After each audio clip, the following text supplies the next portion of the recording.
Et vous saviez que vos appareils Bluetooth peuvent être piratés facilement? Aujourd'hui, je vais vous montrer comment les pirates exploitent les failles de sécurité Bluetooth pour accéder à vos appareils. On va explorer ensemble les techniques les plus courantes de piratage Bluetooth et voir comment vous pouvez vous protéger contre ces attaques. Abonnez-vous à mon canal Telegram, où je partage plus d'informations sur le hacking et le piratage. Allons-y, c'est parti. Pour comprendre comment les pirates piratent Bluetooth, il faut d'abord savoir comment cette technologie fonctionne. Le Bluetooth est une technologie sans fil qui permet de connecter des appareils sur de courtes distances, généralement jusqu'à 10 mètres. Il est utilisé dans une variété d'appareils, des téléphones aux écouteurs, en passant par les enceintes et même certains appareils domestiques. Le Bluetooth fonctionne en utilisant des ondes radio à basse énergie pour créer une connexion entre les appareils. Chaque appareil Bluetooth a une adresse unique et lorsqu'il se connecte, il forme ce qu'on appelle un réseau piconnet. Le Bluetooth, bien que pratique, présente plusieurs failles de sécurité que les pirates peuvent exploiter. L'une des principales vulnérabilités est la découverte des appareils, où les pirates utilisent des techniques de scan pour identifier les appareils à portée. Une autre faille courante est le manque de chiffrement des données transmises, ce qui permet aux hackers d'intercepter et de lire les informations échangées.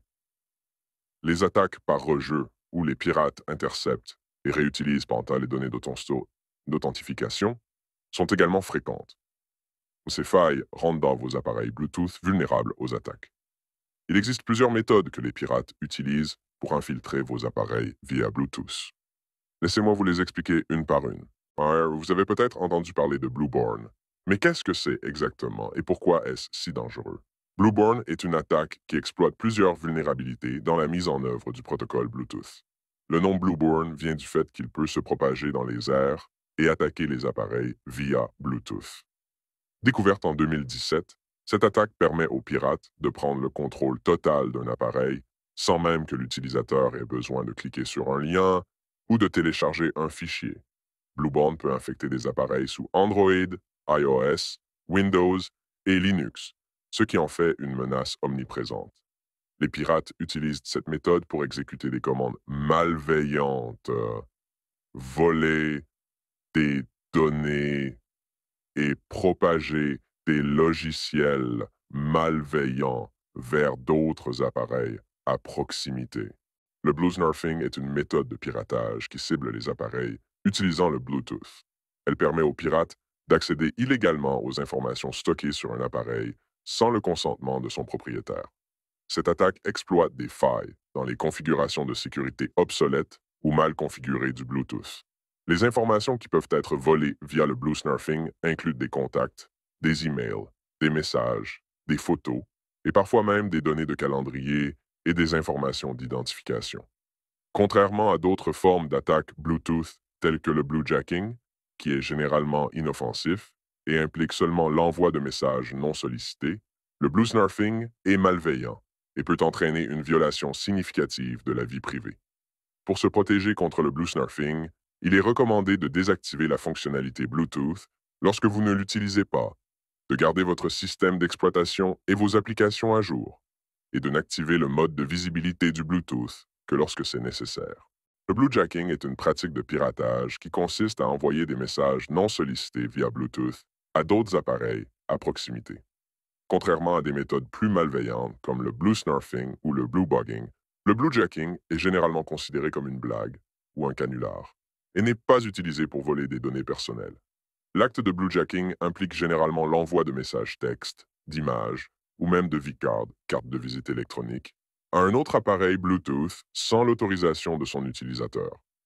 Cette pratique était plus répandue dans les premières années du Bluetooth, surtout dans des lieux publics comme les cafés, les gares ou les centres commerciaux, où de nombreux appareils étaient détectables.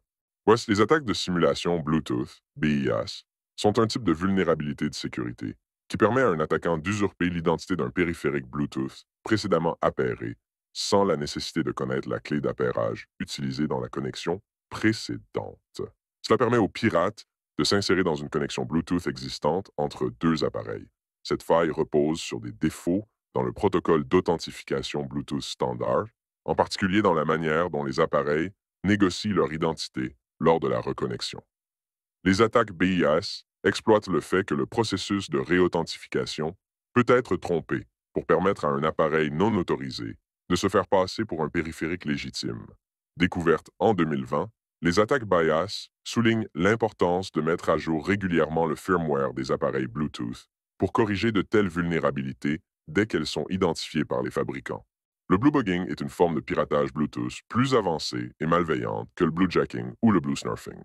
Alors que le bluesnurfing permet d'accéder aux informations stockées sur un appareil, le bluebugging va plus loin en permettant à l'attaquant de prendre un contrôle quasi total sur l'appareil cible. Cette attaque a été découverte pour la première fois au début des années 2000. Le bluebugging permet à un pirate d'utiliser les fonctionnalités de l'appareil piraté sans que le propriétaire ne s'en rende compte. Par exemple, l'attaquant peut passer des appels, envoyer et recevoir des messages, accéder à l'Internet, lire et écrire des données, et même écouter des conversations via l'appareil compromis.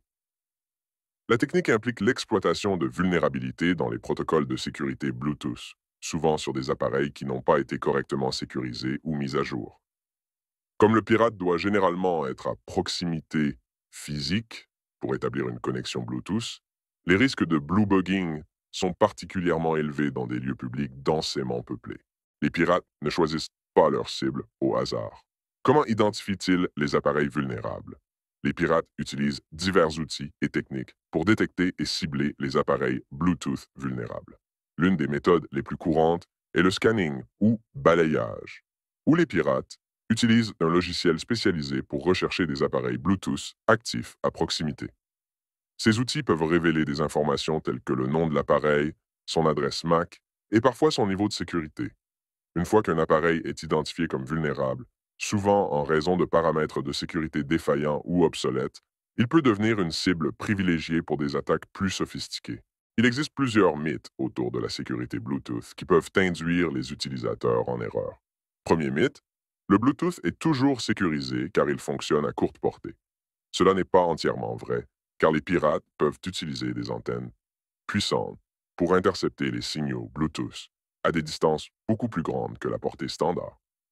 Deuxième mythe, les appareils non visibles ne sont pas vulnérables. Même si un appareil n'est pas visible, il peut être détecté et attaqué si le mode de découverte est activé. Troisième mythe, le Bluetooth est moins sujet aux attaques que le Wi-Fi. En réalité, Bluetooth a ses propres vulnérabilités spécifiques qui, bien que différentes, sont tout aussi exploitées que celles du Wi-Fi. Pour sécuriser vos appareils contre les attaques Bluetooth, il y a plusieurs mesures que vous pouvez prendre. Premièrement, assurez-vous que votre Bluetooth est désactivé lorsque vous ne l'utilisez pas, surtout dans les lieux publics. Deuxièmement, gardez vos appareils à jour avec les dernières mises à jour de sécurité qui souvent corrigent les vulnérabilités exploitées par les pirates. Troisièmement, utilisez des modes de visibilité restreints ou invisibles pour votre Bluetooth afin de ne pas être facilement détectable par des scanners. Enfin, soyez prudent lorsque vous appariez de nouveaux appareils et assurez-vous que les connexions sont sécurisées, notamment en vérifiant les codes d'authentification Bluetooth si nécessaire.